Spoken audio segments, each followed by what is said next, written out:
سلام و درود به همه شما عزیزان در هر کجای دنیا که هستید. افشین هستم با 66مین آپوزیت. این برنامه به صورت هفتگی و با هدف اصلی اطلاع رسانی تهیه میشه.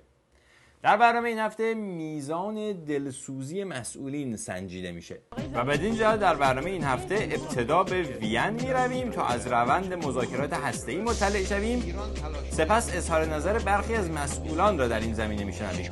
بعد به موضوع صنعت کاریکاتوری میرسیم که آن را هم مورد بررسی قرار میدهیم. سپس موضوع حقوق بشر و امنیت نظام و رابطه آن با ورزش غیر سیاسی را بررسی میکنیم و در آخر هم حضور قهرمانانه آقای بزرگ در مراسمی را رمزگشایی میکنیم. اخبار این هفته با تعقیب روند مذاکرات هسته‌ای شروع میشه و در حال حاضر مذاکرات از مسقط به وین منتقل شده و اونجا دنبال میشه. آقای ظریف چی؟ این آخرین تغییر حاصل شده در مذاکرات هسته‌ای با آمریکا به علاوه 5 کشور دیگر بود.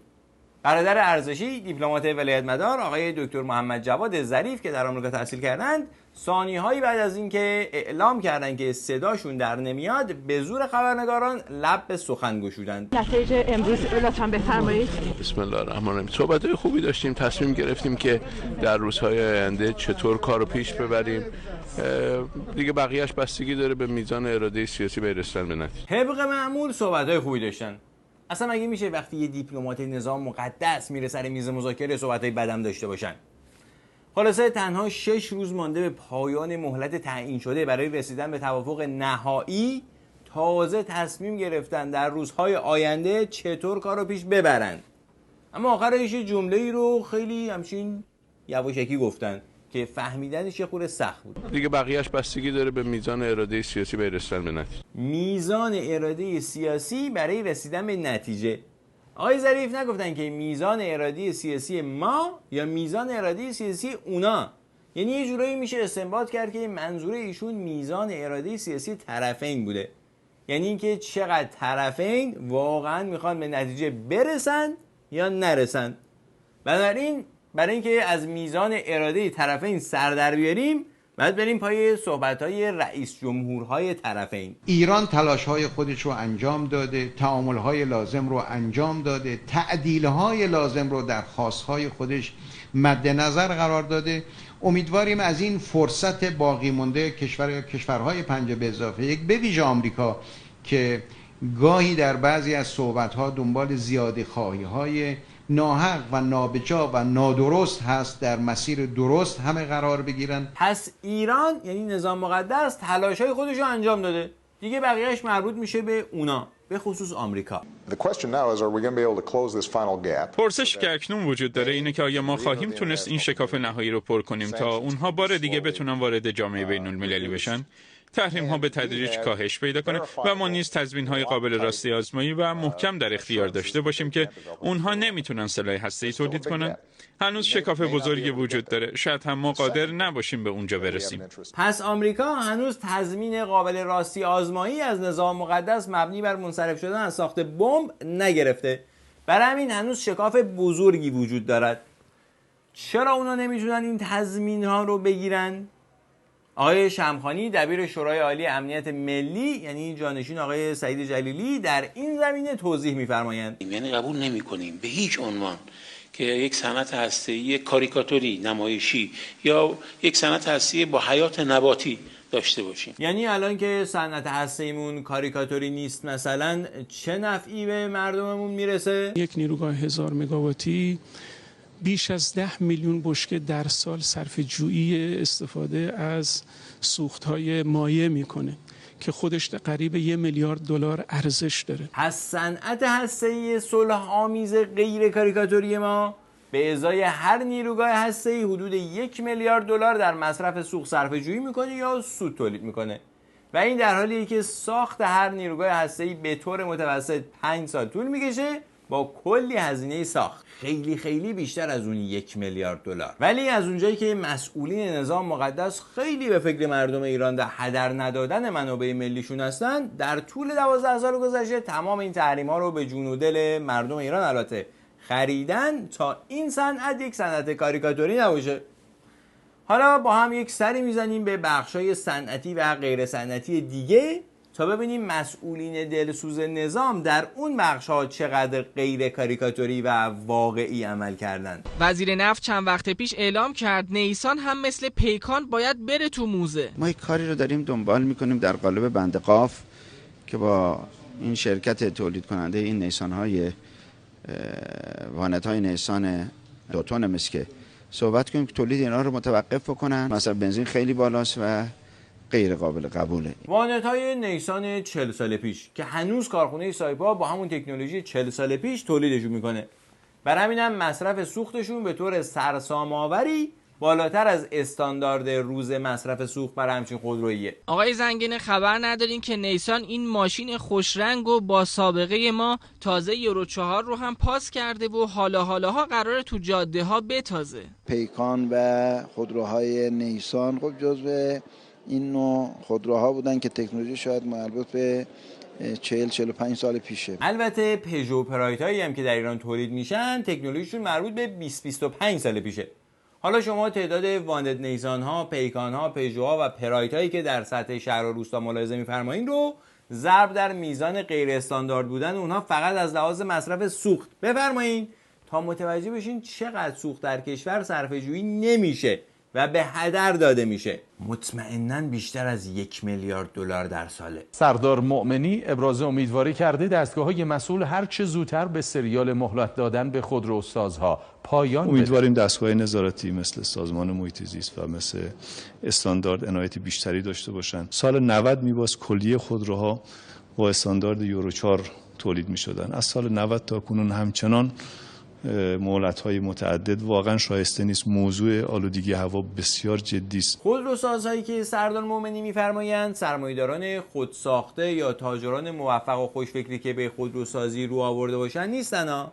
یک سری برادران مؤمن با ایمان و البته ولایت مداری هستند که به دلیل دوز بالای ولایت مداری و البته ایمان زیادشون همینجا به بهشت برده شدن و اختیار کارخانجات خودروسازی به اونها سپرده شده و برای همینه که هی میتونن مهلتشون رو تمدید کنن. شایان ذکر است که این کارخانجات در اصل به کسان دیگری تعلق داشتن و بعد از انقلاب شکوهمند مصادره شدن و با حمایت‌های همه جانبه دولت و البته پول ملت تغذیه شدن و گسترش پیدا کردن. از سال 1390 کلا دولت اعلام کرد آزبست سرطانزاست، ماده که با هر نیش ترمز موادی سرطانزا راهی هوا می‌کرد. بعد از اینکه استفاده از این ماده برای تولید کننده های داخلی ممنوع شد، ولی الان مشاهده می‌کنیم توی لنزهای وارداتی 3 الی 5% و حتی 10% 20% مشاهده میشه که با آزبست وارد میشه. این تولید کنندگان داخلی در حقیقت همون صنعتگران داخلی هستند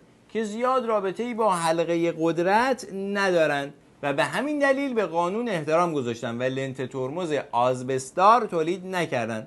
اما این کسایی که هیچ کس نمیدونه اینا کیان و هیچ کس هم نیست جلوشون رو بگیره، لنت ترمز آزبستدار وارد میکنن تا خودروسازان خودروهایی که میسازن رو با این لنت ترمزها به بازار بفرستن. از بدقولی خودروسازا گفته بودیم، حالا بد حسابی رو هم بهش اضافه کنید. به تازگی منصرفان ایران خودرو به جای چک روز با این برگه ها باید به بانک برن. حواله رو تحویل گرفتیم، رفتیم مراجعه کردیم به بانک، متاسفانه میگن که حسابشون خالیه، موجودی نبوده. از روزی که انصراف میدی همون روز حساب میکنه، موقعی که پول دستت بیاد 2 ماه طول میکشه. ایمان و درستکاری واقعا موج میزنه تو این برادران. واقعا مسئولین نظام نمیتونن هیچ کاری برای این صنعت کاریکاتوری خودروسازی انجام بدن؟ یا اینکه فقط صنعت هسته‌ای نباید کاریکاتوری باشه؟ حکایت دنباله‌دار چای‌های غیرقابل مصرفی که به جای کود شدن سر از انبارها در میارن تا وارد کارخونه‌های چایسازی بشن. به جای کود شدن یعنی که بریزنشون پای درخت‌ها تبدیل به چای میشن، به خورد مردم داده میشن؟ حدود 20 تا کارخونه در استان گیلان داره همین چای‌ها رو به اصطلاح داره فراوری میکنه. درجه بندی این چای‌ها بیانگر اینه که میخوان این رو در شبکه‌ای غیر از شبکه قانونی خودش توزیع بکنن. متاسفانه باید عرض کنم که بخشی از اونها در داخل کشور توزیع شده. بیشتر چایی که به نام بعضی از برندهای مشهور بین‌المللی خارجی در داخل کشورمون هست تقلبی هست. فکر کنم برادران ولایت مدار در کارخانجات چایسازی هم نفوذ پیدا کردن. به هر حال همه اینا نشون میده که مسئولین نظام خیلی به فکر منافع مردم هستن. این رو ما همیشه گفتیم، این کار امکان پذیر نیست که ملت ما از مسیر توسعه دست برداره، از حقوق خودش دست برداره. همیشه گفتین و بعضی وقتا هم نشون دادین که نظام مقدس دستش رو حقوق مردمه و به این راحتی هم دستشو بر نمیداره. به گفته مدیر کل دفتر سلامت، جمعیت، خانواده و مدارس وزارت بهداشت، در هر شبانه روز 8 جوانی که میتونن ازدواج کنن و دارای فرزند بشن و شاداب و سر حال باشن، به علت فرو رفتن در مرداب اعتیاد جون خودشون رو از دست میدن. یعنی حدود 3000 جوان در سال به خاطر اعتیاد جون خودشون رو از دست میدن، در کشوری که مسئولانش برای احقاق حقوق مردمش از هیچ تلاشی فروگذار نمی‌کنن. خلاصه نظام مقدس خیلی سعی داره که این موضوع هسته‌ای رو یک موضوع ملی جلوه بده، اما حقیقت اینقدر روشنه که اگر 2 تا عینک آفتابی هم رو هم بزنید باز هم می‌بینیدش.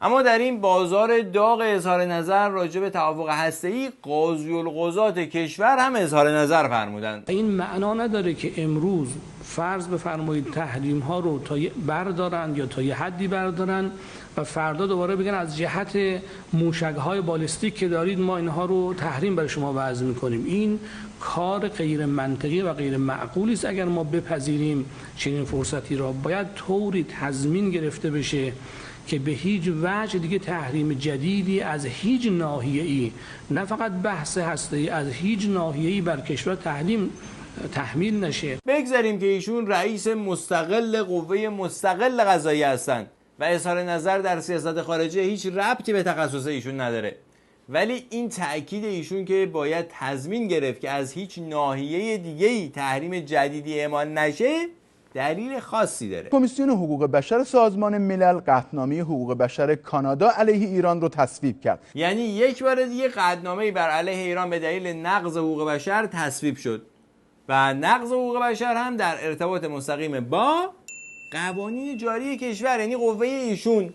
پس باید تضمین گرفت که دوباره از این قطعنامه ها تصویب نشه. منبع تهیه این قطعنامه ها گزارش‌های ضد ایرانی گزارشگر ویژه سازمان ملل که اسناد غیر واقعی و مغرضانه بودن اونها بارها از طرف ایران منتشر شده. آن منبع احمد شهید بوده که گزارشاتش مبنی بر ضایع شدن حقوق ایرانیان ضد ایرانیان و البته نظام مقدس هم اسناد غیر واقعی بودن اون گزارش ها رو از طریق برادر قاضی القضات کشور که پرونده زمین خواریش مسئول شده منتشر کرده. من یکی از گزارشاشو شمردم، بالغ بر 1000 اکوزیشن است. ایتمایزد 1000 اکوزیشنز. نه چند تا؟ 1000 اکوزیشنز. خدمتتون عرض کنم که اکوزیشن یعنی اتهام زنی و اینی که آقای جواد لاریجانی چطور تونستن فقط در یک گزارش بالغ بر 1000 اکوزیشن آیتمایز یعنی جز به جز پیدا کنن، خودش نشان از میزان دلسوزی مسئولین نظام داره. برای سازمان ملل بسیار غم انگیزه و افتضاحه و باعث شرمندگی است که گزارشگری رو مشخص کنه که این گزارشگر دارای کلابوریشن صریح روشن از گروه‌های تروریستی باشه، فتوا صادر میکنه عین یک عالم مذهبی. پس یعنی فتوا صادر کردن افتضاحه. ایشون در برابر کارشناسان حقوق بشر کشورهای دیگه و مهمانان خارجی این افتضاحات، یعنی ببخشید افاضات رو میفرمودن. برای همین هم قیافه این خانم اینجوری شده بود. The most unprofessional reporter I ever seen. اصلا من همچین آدمی ندیدم در سازمان ملل که اینقدر پیاده باشه.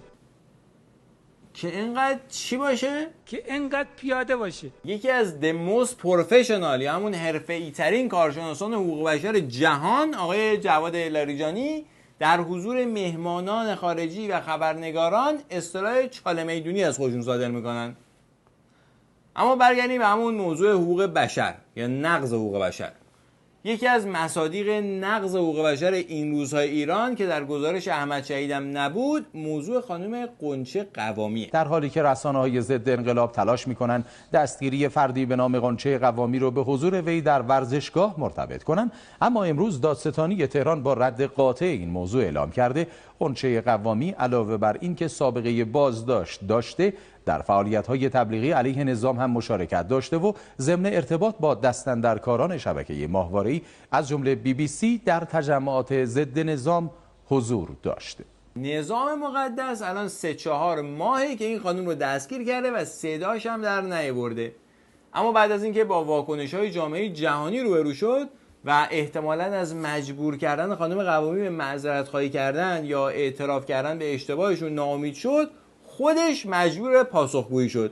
اما پاسخگویی به روش نظام مقدس. اجلاس تموم شد، به یک باره خب رئیس فدراسیون جهانی آقای گراسات کاغذی از جیبش در آورد و در اعتراض به یه اقدام دیگه‌ای که اصلا به ما ربطی نداره بحثی رو مطرح کرد که از کشورها خواست که ازش حمایت بکنن در این موضوع. مربوط به خب یک خانومی رو در مسابقات آسیایی، در مسابقات لیگ جهانی سال گذشته خارج از مجموعه استادیوم آزادی بنا به دلایلی که دستگاه مربوطه میدونن ما هم نمیدونیم ایشون رو بازداشت میکنن، بعد از قرار معلوم آزاد میشه، پرونده ایشون رو مثل که بررسی میکنن، مجددا ایشون رو دستگیر میکنن. بعد آقای گراسا این کاغذ در چی گفت؟ گفتن که چون این خانم رو دستگیر کردن ما باید حمایت بکنیم که ایشون رو آزاد بکنن، چون در رابطه با تماشای بازی والیبال دستگیرش کردن. در خارج از استادیوم دستگیر شده، بعد آزاد شده، بعد 2 مرتبه دستگیر شده. پس اینجا برای بینندگان عزیز مشخص میشه که سابقه دستگیری ایشون که قوه قضاییه به اون اشاره میکرد مربوط میشه به دستگیری چند روز قبل ایشون جلوی ورزشگاه. خب ما الان تصاویر مختلفی داریم. در زمان مسابقات لیگ جهانی تعداد زیادی خانم تو سالن بودن.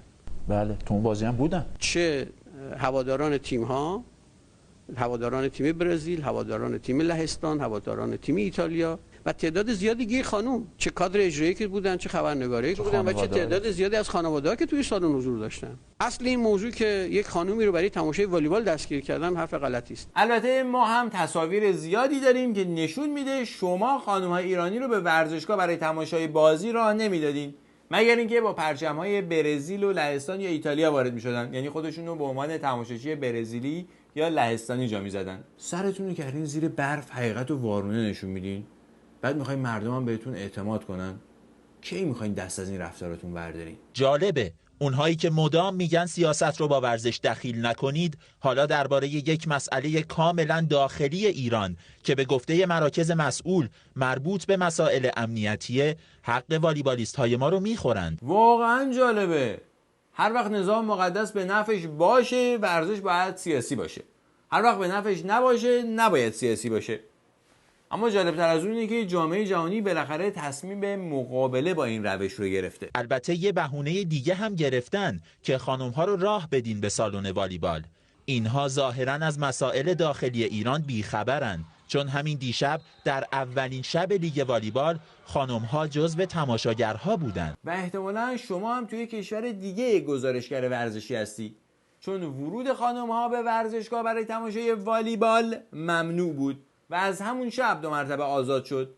یعنی حداقل دستاورد این مقاومت خانم قوامی همین عقب نشینی نظام مقدس بود.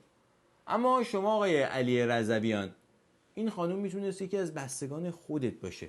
میدونم از این راه داری پول در میاری ها، ولی وجدان میدونی چیه؟ چیز بدی نیست. اما چند تا نکته دیگه راجع به همین پرونده.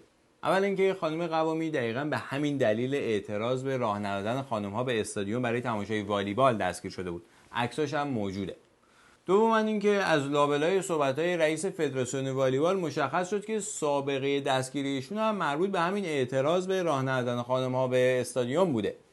سوم اینکه فعالیت تبلیغی علیه نظام یعنی چی؟ میشه لطفاً یک بار برای همیشه این فعالیت تبلیغی علیه نظام رو معنی کنین؟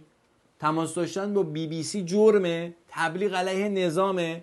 واقعا نظام مقدس از تبلیغ یک جوان 20 و چند ساله در یک تلویزیون خارجی هراس داره؟ واقعا نظام مقدس تا کی میخواد به جای حل مشکلات جدی کشور به اینجور امور و اتهام زنی‌های واهی بپردازه؟ یکی دیگه از کسانی که با همینجور اتهام زنی‌های واهی الان چند وقته که در زندان هستن خانم ناهید گرجی هستن. ایشون به دلیل نقد عملکرد اجرایی مسئولین در صفحه شخصی فیسبوکشون دستگیر شدن. انتقادات ایشون بعضاً برگرفته از نشریات مجاز و در حال چاپ داخل بود. و اما نکته چهارم مربوط میشه به آقای روحانی، رئیس جمهور منتخب. که بارها و بارها به مردم گفتن به صحنه بیاین و حقوقتون رو مطالبه کنید. این چه رسمی است که ما در روز رأی پای صندوق رأی می رویم و به یک فردی به عنوان رئیس جمهور رأی می دهیم و خداحافظی می کنیم تا 4 سال دیگر. مگر بناست مشارکت مردم که بزرگترین سرمایه اجتماعی ماست فقط در روز رأی باشد؟ ما هر دو به هم عهد دادیم. دولت به مردم عهد داده است، مردم به دولت عهد دادند. وفا کنیم به عهد ما، هر دو وفا کنیم. این چه رسمی است که مسئولین نظام مقدس در رابطه با حقوق مردم فقط حرف میزنن؟ اینه وفا کردن به عهد؟ این دو خانوم به طور مشخص و هزاران فعال سیاسی دیگه برای مطالبات حقوقشون و وعده های شما به صحنه اومدن که یا به زندان افتادن مثل این 2 نفر، یا با تهدید به زندانی شدن یا بیکار شدن به خونه برگشتن. وفا کنید به عهدتون. همه از ذهنمون نره، کشور مال مردم هست، کشور از آن مردم است. صاحب این مملکت مردم هستن. بذاریم مردم راحت باشن، بذاریم مردم در سلامت روحی باشن. اینقدر در زندگی مردم هر روز مداخله نکنیم ولو به خاطر دلسوزی. بذاریم مردم خودشون راه بهشت انتخاب کنن. این کاش سیاستمداران نظام مقدس برای حرفای خودشون ارزش قائل بودن. بگذاریم. در هفته گذشته یک اتفاق نادر رخ داد. یعنی آقای بزرگ بعد از 27 روز دوباره در برابر دوربین‌های تلویزیونی ظاهر شدند.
بله، آقای بزرگ بعد از تماشای این مراسم که بیشتر شبیه به افتتاحیه المپیک پکن بود، سخنرانی کوتاهی داشتن که این هم در نوع خودش نادر بود. آقای بزرگ در این سخنرانی ابتدا راجع به نیروهای مسلح نظام اظهاراتی فرمودند که نیروهای مسلح ما چنینند و چنانند. لذا دنیا بر روی نیروهای مسلح ما حساب می‌کند. بعد سخنان فلسفی ایراد فرمودن راجع به اینکه امروز دنیا دچار چه مشکلاتی است. امروز دنیا درگیر حوادث ناشی از خودخواهی ها و افزون طلبی هاست و کلاً از ایراد اظهار نظر راجع به مذاکرات هسته‌ای یا رد صلاحیت شدن 4مین وزیر پیشنهادی رئیس جمهور برای وزارت علوم که مهمترین مشکلات سیاسی کشور و نظام هست اجتناب کردند که این هم در نوع خودش نادر بود. هرچه در فهم تو آید آن بود مفهوم تو. امیدوارم برنامه این هفته را مفید یافته باشید. برنامه بسیار زیبا و پرمغزی بود. اگر این برنامه را مفید یافتید در اشتراک گذاری آن با دیگر دوستانتون خصوصا در فیسبوک و گوگل پلاس جداً کوشا باشید. تا دیداری دیگر خدا نگهدار و شب و روزتان خوش. خداوند انشاءالله همه ما را آدم کن.